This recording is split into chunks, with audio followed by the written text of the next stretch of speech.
Kristen Clark suggested that black people might be genetically superior to other races. We broadcast those comments on this show last month, but as recently as 2018, Kristen Clark appeared on this program to defend the idea that skin color is incredibly important. In fact, she believes it's more important than merit. Do you think that airlines should apply the same diversity rules you're calling for here? That they shouldn't take the people who score the highest on the pilot tests, but that they should hire also on appearance, the way people look? Every workplace, whether you're talking about airlines or federal agencies, should hire the best, but should place a premium on diversity. And but which is more important, the way that you look or what you do, what you're capable of doing? So like when you're flying a plane, how important is it what you look like, your appearance? Incredibly important, and it's also important that we have. It's also important that we place a premium on diversity, and the fact that we have people in this means appearance. It means what you look like. You're talking about the shallowest possible criterion. But it gets worse than that. There's new reporting now that Kristen Clark's views are even more disturbing than we thought. According to a piece in the Washington Free Beacon, Kristen Clark has a history of opposing civil rights prosecutions of black defendants. In other words, if you have white skin, Kristen Clark doesn't think your civil rights deserve any legal protection. Kevin Daly is a reporter for the Washington Free Beacon. He broke the story. Kevin, this is actually quite a significant redefinition of human rights as opposed to being something universal. It's now something that applies to approved identity groups only.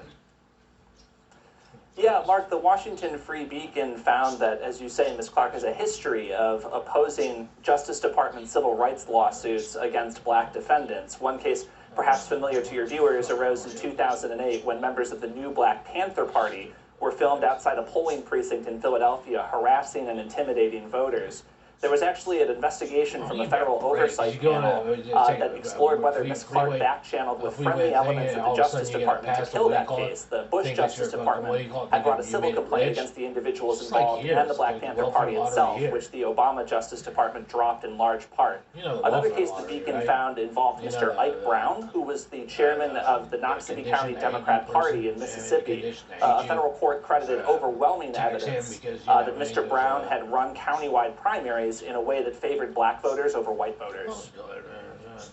Yeah, that's pretty amazing and pretty explicit. Do you think that will actually impede her progress through this new administration? You know, I would think that. Well, actually, I think it tells us a lot about the administration's commitment to an equity-based approach to policy. Heretofore, it's been understood as meaning that certain minority groups get say additional resources or special attention in the policy process. But here it would mean that touchstone civil rights laws are applied depending on the race of the defendant.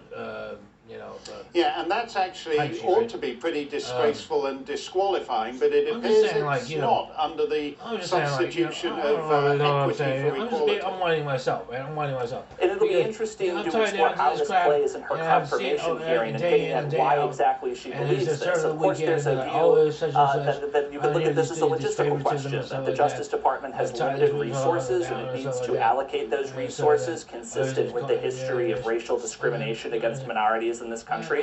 But there's also a view, Mark, as you know, ascending on the left, that holds that minorities simply cannot be racist, that racism is a combination of power and privilege, and that because minorities are not privileged, they therefore cannot be racist. You know, finding where Ms. Clark falls on that divide, I think is going to be a priority for Republican lawmakers. Because in the end, for the most part, most of them answer when it comes to the end question of when it comes to certain things, whether it be your mom or whether it be your mom or Tucker's back tomorrow, and don't forget to tune in each night at 8 Eastern to the show that is the sworn enemy of lying, falsity, smugness, and groupthink. There's a lot of it about. Don't forget to DVR the show if you haven't set that up already.